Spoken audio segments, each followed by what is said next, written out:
하나님 말씀 구약성경 시편 119편 49절이 되겠습니다. 구약성경 892쪽 시편 119편 49절에서 64절까지 우리 한 절씩 교독하겠습니다.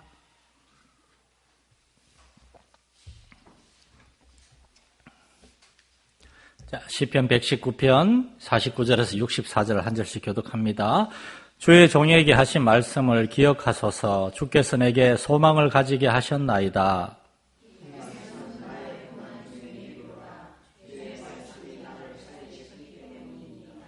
교만한 자들이 나를 심히 조롱하였어도 나는 주의 법을 떠나지 아니하였나이다.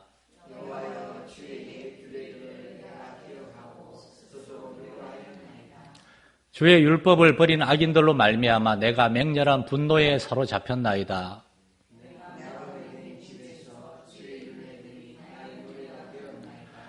여호와여, 내가 밤에 주의 이름을 기억하고 주의 법을 지켰나이다.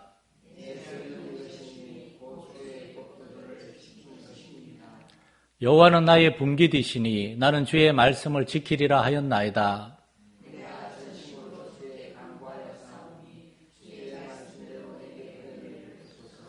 내가 내 행위를 생각하고 주의 증거들을 향하여 내 발길을 돌이켜 서오며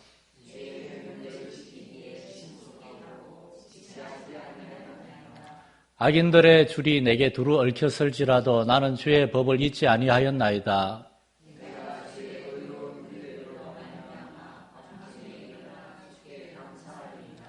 나는 주를 경외하는 모든 자들과 주의 법도들을 지키는 자들의 친구라.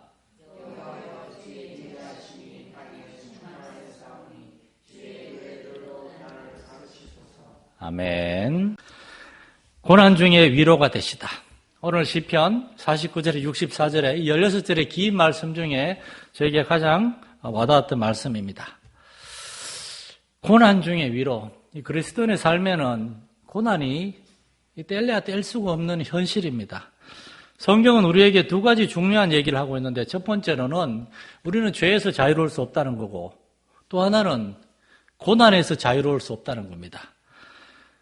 창세기에서부터 하나님이 천지를 창조하셨습니다. 창세기 2장에서는 에덴 동산을 창조하시고 아담과 하와에게 복을 주셨는데, 그 다음에 3장에 들어가자마자 아담과 하와는 하나님의 말씀을 어기고 죄를 짓습니다. 인간은 왜 계속해서 하나님께 죄를 짓고 하나님을 떠나가려고만 할까요? 아담과 하와의 첫째 아들은 동생을 죽였습니다. 그 자손들은 아담과 하와가 900살이 넘게 살았어요. 그 아담과 하와 하나님을 만나서 하나님과 교제하고 하나님의 음성을 들었고 그랬던 아담과 하와로부터 하나님에 대해 듣고 배운 후손들이 점점 죄를 쌓아갔습니다. 그래서 우리는 중요한 사실을 알 수 있어요. 인간은 본질적으로 죄인이다라는 겁니다. 여기서 말하는 죄인은 죄를 지어서 죄인이라는 뜻이 아닙니다. 죄인이기 때문에 죄를 지을 수밖에 없는 거예요. 우리 자신을 보시기 바랍니다. 우리는 예수 그리스도의 십자가의 그 구속의 은혜로 죄사함 받고 이제 구원받고 하나님의 자녀가 되었어요. 그런데도 우리는 죄를 짓습니다. 우리는 영원한 하늘나라에 들어간 거룩하고 영화로워진 존재가 아니기 때문에 아직 이 땅에 사는 동안 우리는 이 연약한 우리 안에 있는 죄성에서 완전히 자유로울 수가 없어요. 바울사도와 같은 위대한 사람도 로마서 7장에서 그의 속에 있는 그러한 영적인 고통에 대해서 얘기하잖아요. 그리스도인의 삶이란 그래서 날마다 우리 안에는 이 본질적인 이 죄성, 우리를 지배하고 우리를 다스리려고 하는 길들일 수 없는 야수와 같은 이 죄성을 우리가 깨닫고 매일 매 순간 하나님 앞에 죄와 싸우는 영적인 전쟁을 하는 것이 그리스도인의 삶입니다. 위대한 소설 철로 역정을 보세요. 하늘 가는 길이 왜 힘든 길입니까? 이 땅에서는 하늘 가는 길에 수많은 죄의 유혹과 어떤 공격이 있거든요. 이 주인공인 믿음 씨는 장차 멸망할 장망성을 떠나서 하늘나라 가는데 처음에 죄짐 보따리 이만한 걸 지고 갑니다. 그런데 중간에 골고다 언덕에서 예수님의 십자가 앞에서 깊이 회개하고 죄짐을 내려놔요. 그의 죄짐 보따리가 저 언덕 밑으로 떨어지는 걸 봤어요. 그리고 내려왔는데도 불구하고 계속해서 여전히 또한 새로운 죄의 유혹을 받아요. 천국문 앞에서도 죄의 유혹은 계속됩니다. 마귀의 유혹과 속임수, 거짓말과 영적인 싸움, 게다가 우리 자신이 가장 또한 문제, 우리 안에는 죄를 사랑하고 죄를 좋아하고 세상을 부러워하는 그러한 본성이 우리한테 있기 때문입니다. 그래서 우린 정직하게 오라 나는 공과 몸이로다. 이 사망에 죽을 몸이 바로 나의 실제다라고는 인정하고 하나님 앞에 회개하면서 날마다 나아가야 되는 겁니다.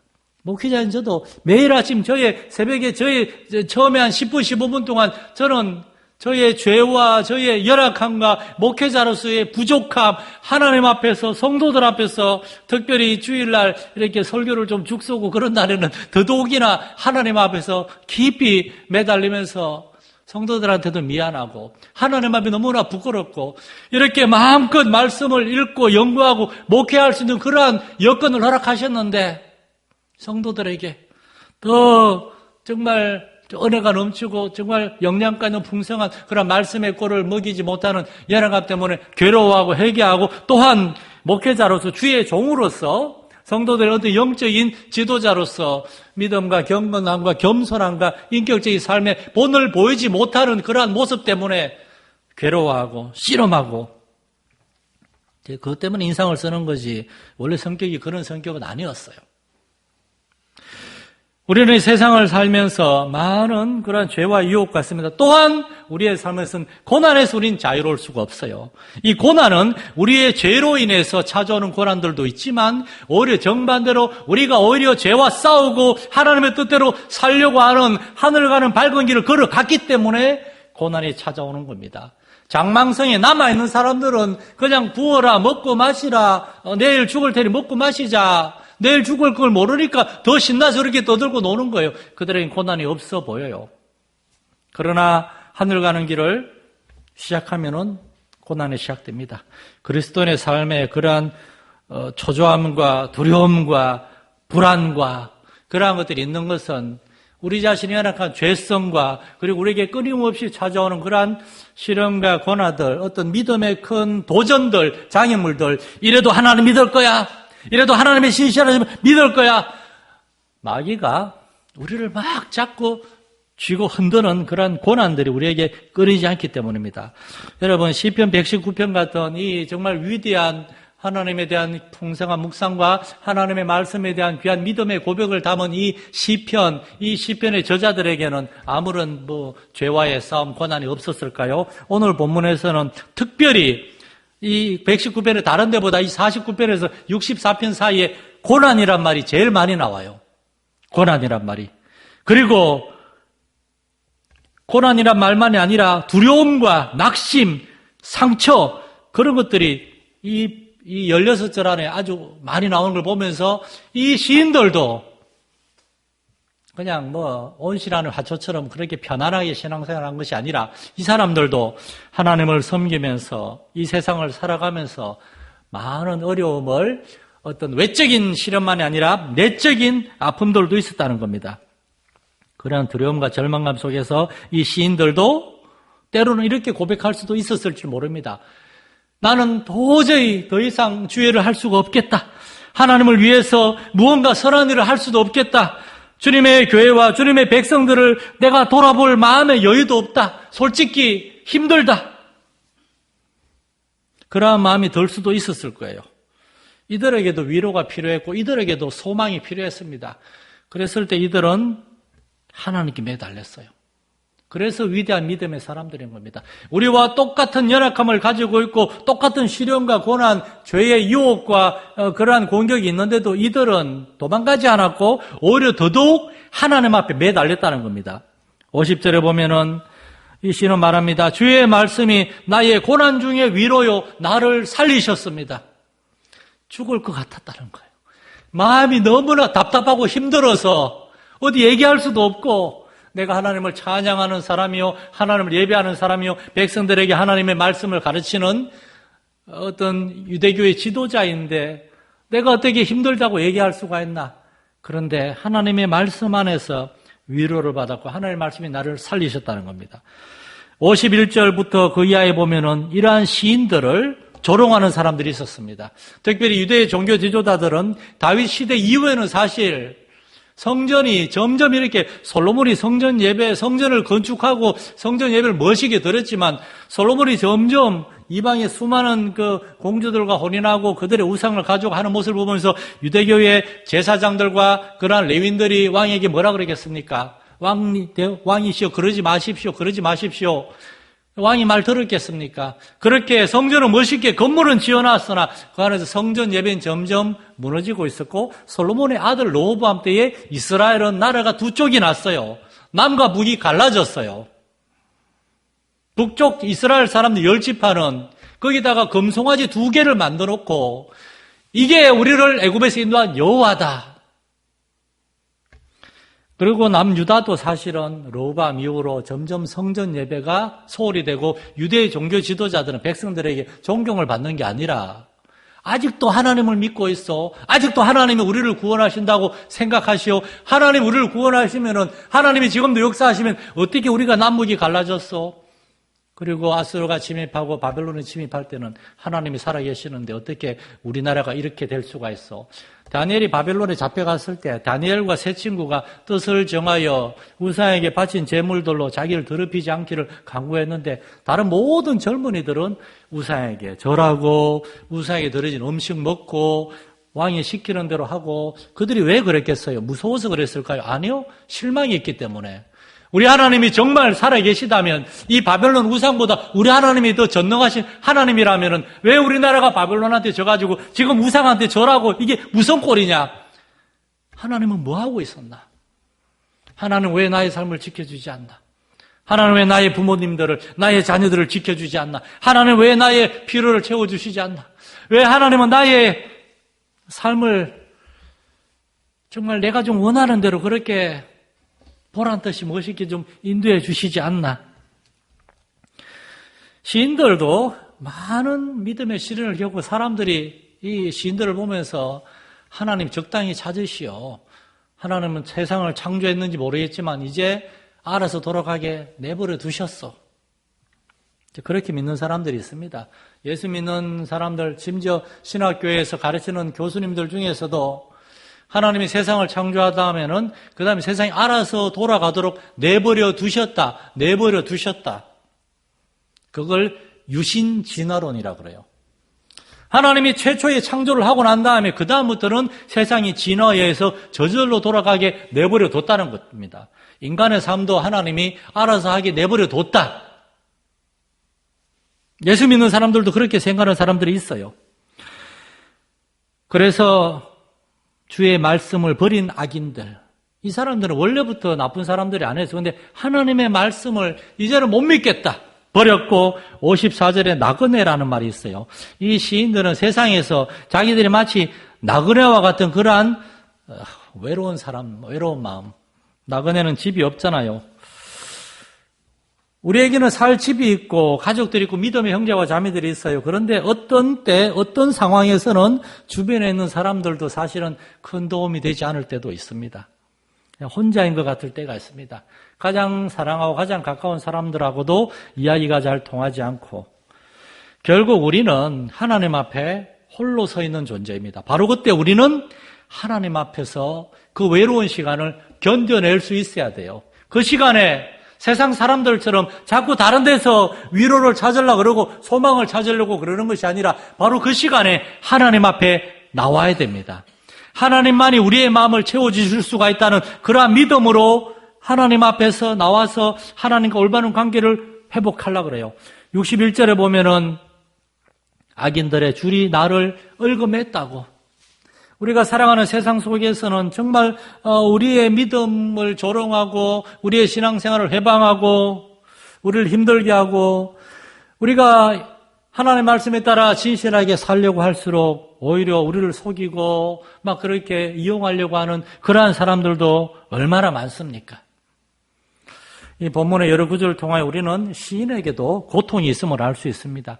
그런데 놀라운 것은 이 시인은 그 현실 세계에 하나님을 섬기는 삶의 그 시련과 고난, 어려움 속에서 낙심하고 낙담하는 것이 아니라 하나님께 나와서 시편 119편이라는 위대한 시를 썼어요. 하나님을 찾았고 하나님의 말씀을 의지했습니다. 그래서 이 말씀은 그리스도 안의 삶의 실제에 대한 겁니다. 저와 여러분도 우리 이 세상 속에서 우리 안에 있는 죄악된 본성들과 그리고 세상 여러 가지 시련과 고난을 통하여 우리를 힘들게 하는 이러한 삶의 현실 이 속에서 우리는 어떻게 반응해야 되는가? 우리 시인들이 우리에게 소개하는 세 가지 방식, 너무나 전통적이고 복음적인 가장 원칙적인 세 가지 방식을 소개하고 싶습니다. 첫째, 언제나 하나님을 기억해야 한다는 겁니다. 시편 119편의 주제는 사실은 말씀이 아닙니다. 하나님입니다. 주의 말씀, 주의 율례, 주의 규례, 그냥 말씀, 그냥 이야기, 그냥 어떤 좋은 우리에게 위로가 되고 격려가 되는 어떤 그런 이야기가 아니라 하나님의 말씀, 우리에게 말씀을 주시는 하나님이 있다는 거예요. 이 시인들은 처음부터 끝까지 하나님의 이름을 부르고 있어요. 여호와여, 여호와여, 여호와 하나님이시여. 여호와 하나님이란 말은 스스로 계신 분, 스스로 존재하는 유일하신 하나님, 이 세상을 있게 하신 창조주 하나님이라는 거예요. 이 시인들은 어렵고 힘든 일이 있을 때마다 하나님 앞에 서 있으려고 했습니다. 그걸 가리켜서 코람데오라고 합니다. 코람데오. 종교개혁 시대 사람들이 코람데오의 신앙, 코람은 서 있다고 데오는 하나님입니다. 하나님 앞에, 코람데오 많이 들어보셨을 거예요. 하나님 앞에 서 있으라는 거예요. 세상에 살면서 가정이나 직장이나 일하면서 다른 사람들과 관계 안에서 우리의 마음을 힘들게 하고 우리를 스트레스 받게 하고 우리도 모르게 이런 제기를, 사실은 제기를은 점잖은 편에 속하죠. 더 심한 그러한 나쁜 말도 있죠. 정말 화나고 열받네, 이런 젠장, 그러면서 세상 사람들이 쓰는 그러한 나쁜 말을 나도 쓰고 싶고 마음으로 누군가를 미워하고 싶고 포기하고 싶고 그러고 싶을 때 이 시인들은 우리는 하나님 앞에 서 있다는 것을 기억했습니다. 내가 지금 서 있는 이 상황, 내가 속해 있는 상황, 나를 힘들게 하는, 그들이 알지도 못하고 나를 힘들게 할 수도 있고 그러한 여러 가지 사람들과 여러 종류의 상황들 속에서 그들만 있는 것이 아니라 여기에 하나님이 계신다는 사실을 시인들은 잊어버리지 않았어요. 언제나 하나님 앞에 서 있으려고 하는 코람데오의 그러한 믿음으로 이 시인들은 살려고 했습니다. 우리도 화나고 답답하고 속상하고 짜증나고 막 그러한 이 짜증이란 말이 요새 많이 나잖아요. 짜증이란 말이 요새 많이 쓰잖아요. 그러한 상황 가운데서 이 시인은 언제나 하나님을 기억하려고 해요. 하나님 옆에 계시다는 거, 하나님 나와 함께 하신다는 사실을 우리가 알면은 하나님 앞에서 우리는 아무렇게나 생각할 수 없죠. 여러분, 하나님은 한 번도 저와 여러분을 떠난 적이 없음을 믿으시기 바랍니다. 우리가 정말 힘들 때는 하나님 우리를 안아주시고 들어주십니다. 여러분도 그런 걸 많이 경험하셨을 거예요. 저도 선교지에서 또한 한국에 들어와서 서울에서 2년 반 동안 부교육자로 세 군데의 교회를 전전하면서 정말 힘들었어요. 서울에 2년 반 동안 이사를 2번을 했어요. 마지막 세 번째 이사가 마산으로 내려온 겁니다.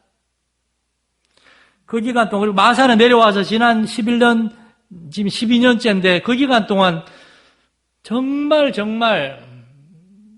제가 그렇게 약한 사람은 아니거든요. 저도 아주 어릴 때 가난하게 크면서 별의별 일을 다 겪어봤지만 그러나 정말 너무 답답하고 힘들어서 하나님 정말 도대체 어떻게 해야 되겠습니까? 이렇게 엎드리고 있는데 어떻게 한 것도 없는데 한두 달, 몇 달, 한 1년 시간이 지났는데 문제가 해결되고 막 사람들과의 관계가 회복되고 하나님 일하시는 거 제가 한 것이 아니라 하나님이 세우신 사람들을 통하여 하나님이 저를 돕게 하시고 무엇보다도 하나님 역사하시고 우리는 몰랐는데 하나님 해결하시 그런 것들이 바로 하나님을 번쩍 안아가지고 여기에 커다란 웅덩이 장애물이 있으니까 아무리 봐도 너는 도저히 못 건널 것 같다. 내가 안아서 건너줄게. 주의 날개 그늘 아래 우리는 거하고 있을 때 주님이 우리를 이렇게 그 장애물에서 건너가게 하신 경험들을 여러분은 아마 많이 경험하셨을 겁니다. 우리는 하나님을 잊어버려도 하나님은 한 번도 우리를 잊어버리지도 않고 떠나지도 않습니다. 우리는 잊어버려줘도 저 무학사는 저기에 국군에 서서 우리를 내려다보고 있잖아요. 산을 향하여 눈을 들어 산을 향하여 보라고. 저 산과 같이 하나님은 낮의 해와 밤의 달과 같이 우린 잊어버려도 구름이 가라도 그 너머의 해는 있습니다. 태양이 안 뜨면 큰일 납니다. 반드시 그 자리에 있습니다. 마찬가지로 하나님께서는 언제나 우리를 지켜보고 있고 사실은 하나님께서 저와 여러분의 삶을 돌보고 계심을 믿으시기 바랍니다. 시인들은 그것을 잊어버리지 않았어요. 그래서 두 번째로 시인들은 세상의 이야기나 심지어 자기 자신의 경험이나 그런 것들도 아니고 하나님의 말씀에 귀를 기울이려고 했어요. 그 말씀을 통해서 위로받고 소망을 가지려고 했어요. 그들은 하나님께만 귀를 기울였습니다. 여러분이 정말 힘들 때 여러분은 무엇을 의지하십니까? 어디에 가십니까? 제 아내가 그러더라고요. 남자들은 직장 문제가 생기고 힘들면 다 낚시하러 간다고 산에 가거나 여자들은 일하러 가는데 남자들도 일하죠. 정말 힘들 때는 무언가 나의 위로가 되는 도피처를 찾을 수 있어요. 취미생활이 될 수도 있고 누군가 어떤 사람에게 가서 위로받고 싶기도 하고. 다윗은 광야에서 정말 힘들 때 그의 아버지의 집이 다 와가지고 뒤에 광야에 엔게디 광야에서 그 동굴에서 다 그러고 있는데 누구를 의지하겠어요? 그들이 다 다윗만 바라보고 있는데 다윗은 광야에서 저기 바깥에 나가가지고 아무도 없고 하늘의 별들만 가득할 때 창세기 15장에 하나님께서 아브라함에 오셔서 눈을 들어 하늘의 별을 보라. 저 별과 같이 셀 수 없이 너에게 자손을 주겠다. 광야에서 우리 하나님 그렇게 말씀하셨지. 하나님 지금 나를 지켜보고 계시죠? 나를 살려주십시오. 도대체 어디로 도망가란 말입니까? 이 나라의 왕이 나를 죽이려고 하고 블레셋에 가도 나를 죽이려고 하고 도망갈 데가 없고 내가 책임져야 될 사람들이 수백 명이 있습니다. 어떻게 해야 됩니까? 다윗은 하늘의 별을 바라보면서 많이 울었을 거예요. 엘리야 선지자도 갈멜산에서 그 큰 일을 바알가사라 선지자 850명과의 기도의 대결을 통해서 승리했지만 그 다음날 바뀐 게 하나도 없어요. 여전히 바알과 아세라 숭배자들 아합과 이세벨 왕비는 계속해서 엘리야를 죽이려고 하고 그런 현실 앞에서 엘리야는 광야에 들어가서 하나님께 나의 생명을 거두어 달라고 기도했습니다. 중요한 사실은 이들은 하나님한테 달려갔다는 거예요. 예수님도 가장 힘들 때 뭐 하셨습니까? 습관을 쫓아 기도하러 가셨어요. 여러분은 어디에서 힘을 얻고 어디에서 다시금 소망을 가질 수가 있습니까? 베드로전서 2장 2절에 보면 갓난 아이들같이 순전하고 신령한 저절 사모하라.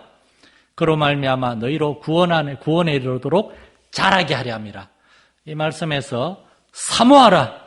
사모하라는 말이 뭔가 하면은 꽉 붙들라라는 말입니다. 최선을 다해서 붙들라. 간절히 바라고 갈망하고 붙들라. 여러분, 어렵고 힘들 때, 정말 답답할 때, 그럴 때일수록 더욱더 하나님을 찾고 하나님께 기도하고 예배하고 하나님 앞에 나올 수 있기를 축원합니다. 그렇게 함으로써 우리는 어떻게 되는가 하면은 강건해지는 겁니다. 어제 새벽에 묵상하는데 새벽기도 말씀 중에 누가복음 1장 80절이 있었어요. 아이가 자라며 심령이 강하여지며, 이 아이는 세례 요한입니다. 여기서 특별히 심령이 강하여지다, 이 말씀이 어제 오늘 저에게 많이 와닿습니다. 이 말씀의 원래 의미는 strong in spirit인데 성령 안에서 영적으로 강해진다는 말입니다. 영적으로 강건한 사람. 세례 요한은 광야에서 하나님의 말씀을 읽고 묵상하고 기도하면서 정말 세상이 감당할 수 없는 그런 강인한 사람으로 자라났습니다. 왕 앞에서도 그는 담대하게 하나님의 말씀을 전했고, 51절 말씀에 보면은 교만한 자들이 나를 심히 조롱한다는 말이 있어요. 실제로 누군가가 우리를 조롱하고 무시할 수도 있어요. 그런데 우리의 상황이 너무나 어렵고 힘들어서 우리의 마음이 그렇게 약해져가지고 우리의 마음이 자존감이 떨어지고 자신감을 잃고 연약함에 빠질 수도 있어요. 그런데 이때도 심령이 강한 사람, strong in spirit, 성령 안에서 영적으로 강한 사람은 그것 때문에 흔들리지 않습니다. 그것 때문에 이렇게 마음이 약해져서 괴로워하거나 답답해하거나 억울해하거나 속상해하거나 분노하거나 그렇게 하지 않고 오히려 더 견고함을 유지할 수 있습니다. 나는 주의 법을 떠나지 아니하나이다. 사람들이 뭐라 그래도 나는 대충대충 살지 않을 것이고 대충대충 신앙생활하지 않을 것이고 나는 제대로 살겠다는 겁니다.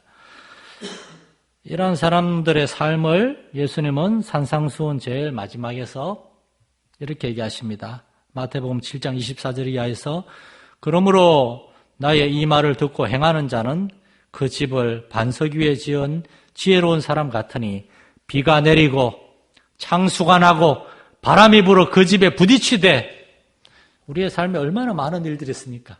한 가지도 아니고 비가 내릴 뿐만 아니라 홍수가 나고 바람 강풍까지 불어서 아주 집이 무너질 지경이에요.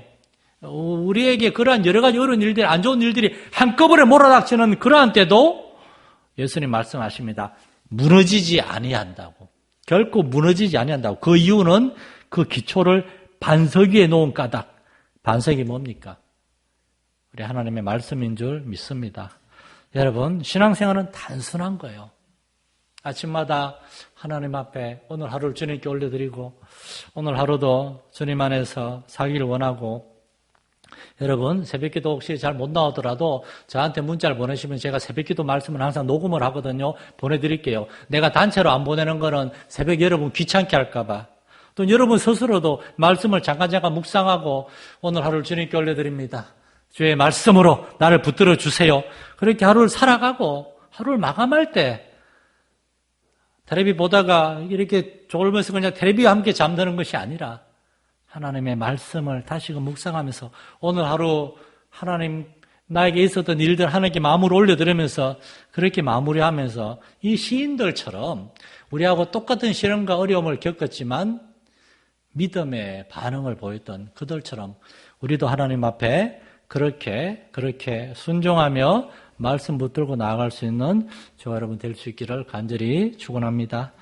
하나님 아버지, 시인들은 정말 거리고 힘든 상황 속에서 이스라엘의 성전 예배가 무너지고 하나님께 대한 올바른 믿음이 흔들리는 그때에 많은 사람들의 조롱을 받으면서도 이 시인들은 하나님을 잊어버리지 않았고 언제나 하나님의 말씀에 귀를 기울였고 또한 하나님께 감사하는 삶을 잊어버리지 않았습니다.